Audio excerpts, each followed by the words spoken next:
Hello, welcome back into another HowToBloke. Okay, well today we're going to make, because I don't like sweet stuff, cakes and so much. I like them actually be made for me and I'll eat one or two, you know, but I don't really like, if I went for something I'd always have savoury or spicy rather than sweet. But today we're going to make a salted cake. It's called Gateau Salé. It's a French thing. I suppose it's French. They have it in France. So, now I'm going to measure this. You know what my style is normally. I plonk it in, you know, not hope for your best, but you can. But when I measure things, you have to measure them too. I'm sorry about that. This recipe is one of those recipes. You have to measure these things, and I'll put the measurements in the stuff below the video, so you can have a look. Description box. Description box. Thank you. Description box. So it's got quite a few ingredients. It's not too bad. You don't go after shopping for eye of toad and elbow of newt and things like that in your local deli. You can find this stuff in the supermarket. So we're going to go in with some. Now these are peppers here, the diced peppers. They're just frozen ones actually, and this is to give the cake a bit of flavour and to get a flavour and a bit of va-va-voom, kind of. And what is that you're chopping? This is chorizo. This is a spicy chorizo sausage. It's Spanish, isn't it? It's for chorizo. Yeah. So what we're going to do is going to cut this up into smallish pieces, like that. We're going to quarter it. Now, why are we doing this? Again, to give it some more, to give it some taste. Could you use something else if you can't find chorizo? Yeah, you can use bacon bits, you know, pieces of bacon, lardons. Ham, yeah, you could use pieces of ham. You know, there's they're not. Well, I don't think you can get them smoked, but they're kind of like ham in cubes. That would be good too. Ham in cubes. You know, you've seen it. Perhaps you could add the sort of ham that you would add to a salad containing pasta and egg and stuff. That kind of ham. Anyway, this is chorizo is about 100 grams here. Now chorizo, cut it small. The reason we're going to cut it small is because we want it the same sort of size. You make it too heavy, and it's going to sink to the bottom of the pan, sink to the bottom of the mixture, and you don't want that because otherwise it'll all end up in the bottom. You don't want that. So cut it small so that it's kind of the same sort of size. Let's turn this ring up a little bit. Now don't cook it with any oil. There's plenty of oil and fat in this chorizo, and you don't have to put the peppers in, but as I say, it adds a bit of colour and interest. You'll see it later on what it looks like. So what else can you put in there? Well, it's kind of like a savoury cake, so we're going to go in with some black olives. Now, you don't have to use black ones, you can use green ones if you want. This cake is really good for as an appetizer as well, isn't it? Yeah, it goes nice with a glass of wine or something. Something different to use rather than little. It adds a little bit of a je ne sais quoi to like a finger buffet. And then people say, "Oh, what's that?" And you can say, "Well, actually, it was Gateau Salé." Do you have to say it like that? No, you don't have to say it like that. But you can say it's Gateau Salé. It's a French recipe. It's probably worth before you do the actual not dinner party. Well, yeah, you could do the actual finger buffet. It's worth trying this recipe out first, because you might make a cock up of it, and you think, oh yeah, I know where I went wrong. So it'd be good on the day. You see, you don't want to experiment on the day of production. You want a little time to experiment. And you can use the family as guinea pigs. You know, well, what do you think of this then? I made it. This HowToBloke showed me how to make it. You know. Then you can say it's rubbish or whatever. Anyway, right. So we're going to get this on going. Why are we doing this? Because the cake doesn't stay that long in the oven. You see.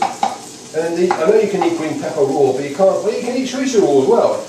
But we're just gonna. I don't know. What's it? Lightly fry it. Lightly fry it. Give it a zhuzh.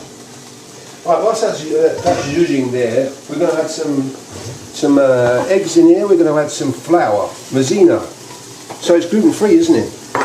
Corn flour, though, isn't it? Yeah. It's not all corn flour is gluten free, but you know, this economy low in gluten. So how much of this? 200 grams we need. So we need about, I don't know, that's about 200 grams, something like that, right? So there we are. Now we need some chemicals. Now chemicals. This is Baking powder. baking powder. Get a bigger than that. 15 grams. This one is.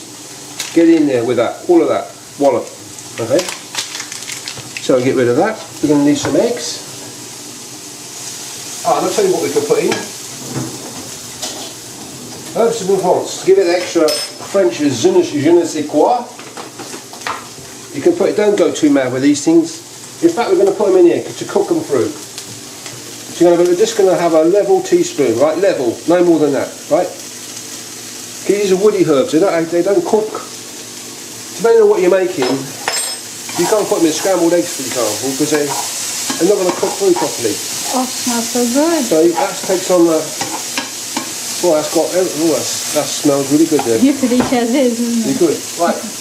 Now we're going to go in some eggs in here. 3 eggs we need. Right, 1, 2. Oop. I think this is really easy 3. as well for like if you're having a party. I mean, I don't know how much party people are going to be doing nowadays. But I think it's great. Yeah. Keep look at this one, and keep it in the bookmark it or something. Christmas, towards Christmas time, towards like a bonfire night or something like that. You know, fireworks night. It'd be good. Something different. And I'll tell you what, if you know some French people, if you've got some friends or friends of friends who are French people, you could just say, look, this is what we made, some Gateau Salé, then they can try that. Right, what we shop yakking on this HowToBloke thing. Right, so now we need to mix this stuff. Here, over a little mix round, and we need to add some olive oil. How much olive oil? About that much. That is, how much was in there again? 70, that's it, 70 milliliters. 70 milliliters of oil, this is virgin olive oil, and 100 milliliters of milk. Okay, so we're just gonna get that going like that. Keep an eye on the street, so you don't want to burn it because it doesn't taste very good. So we're going to go in with the milk like that. Keep it nice and gently. Don't go hammer and tongs at this because it will go flying everywhere.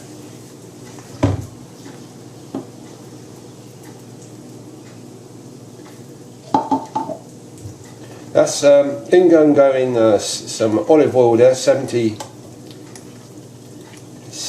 milliliters of oil. This is what it should look like, more or less. That's a bit thick. So give it a quick whiz round. Don't forget there's no butter added in this. You think, oh, that's a lot of oil in there. Yeah, it's not really. Not if we don't add any butter. It's about right, you know. So it's got to look like a cake mixture. Like this looks like cake mixture, doesn't it? Look, see that? That's how it's got to look like. Look, that thick. That's kind of perfect, really. You get it thinner than that. You don't want it thinner than that. You don't want it thicker than that. That's how it's got to run. Can you get that, camera person? Yes. Okay, so that's what you got to aim for. Now, what we can do, the chorizo's cooked now, look, see? And so we'll just ground off a little bit with a thing, so you can just switch that off, let it cool down a little bit. Let it cool down. Right, we're going to go with the olives now. So the olives can go in, there's a few, how many you put in is up to you. I'll just cut them in small, the rings like that, rondelle things there. So just tuck them in, like that. You can put more in, you can put less in. You can put green ones in, you can leave them out. It doesn't matter. I'll just give that a whiz around again. Now what we're going to put it in? Well, a cake dish like this, a cake tin. I normally use these for meatloafs, but this is a new one as well. About time. Anyway, what we're going to do is we're going to go in with some butter. So just get your butter like this. Look. Just the butter like this, and then give it a rub. Or you can put a knob in there and just whiz it round. I can't do it like that. And then like that. Like that. And that'll do. It shouldn't be too. It shouldn't stick really. It's a brand new non-stick tin, but you're just making sure of that. So that's what. Right. I wanted to go back to this corn flour thing. Now we're going to use corn flour today, so I can eat it. Now normally you would use ordinary flour, right? So 200 grams, 250 grams or thereabouts of ordinary flour is good. But because we're using corn flour today,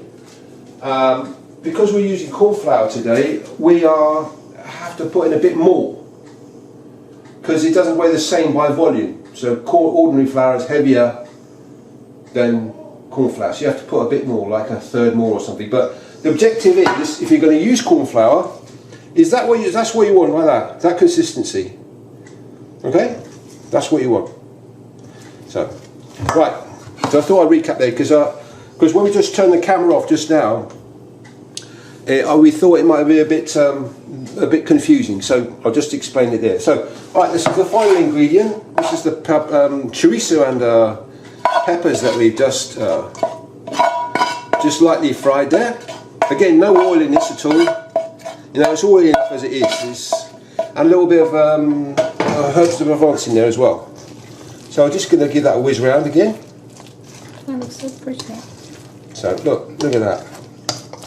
Now, because the chorizo in here is spicy, well, it's not blow your head off spicy. It's spicy, okay, and for normal person's kind of taste, it'll be all right. But what you can add to make it even more authentic is to add some of this chili in it.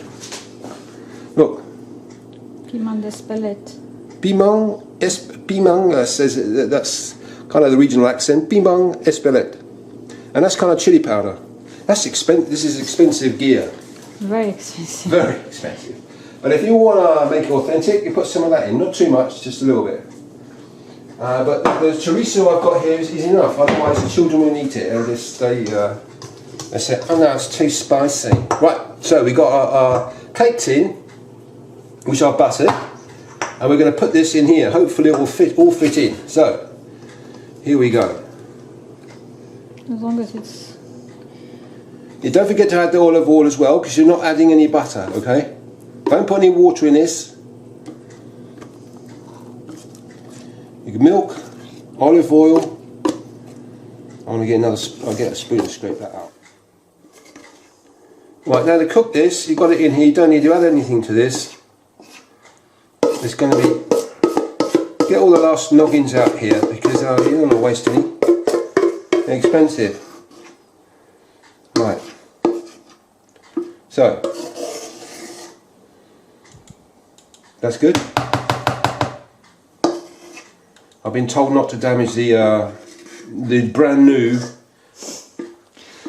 dish here, so I'm being ultra careful. Normally I just bang it in, go hell for leather, but anyway, look, give it a zhuzh. Now, you bung that in a preheated oven, 180. 180, you'll have to look at what it is in Fahrenheit. 180, so that's a kind of like a medium to hot oven, right? Not super hot, 240 degrees, but not medium, which is about 150. So we're going to put the oven on now.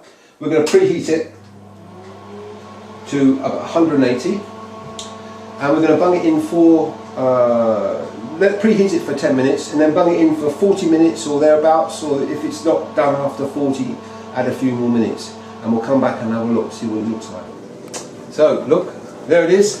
I do, famous food chefs do this when they go on YouTube, but I'll do it as well. This is my famous famous, so it's infamous. Gateau Salé. I hope you enjoy it. If you're going to do this for a do, you know, posh people come round, your in-laws and stuff like that, then you can show off, but practice first. Practice on the family first, yeah? Make sure you've got this absolutely spot on. Don't forget, this is a low gluten or gluten-free if you buy the right kind of flour for it. You can make it with ordinary flour, but I'll put the stuff in the description box below so you know exactly what. There's a few bits and pieces you can't remember all of them. They'll be down there. Until next time, we've got some more recipes. Let me see up here. We've got some quick tips up here. We've got some DIY tips things down here. And if you want to subscribe to this fantastic channel, then do so, and it's down here. Until next time.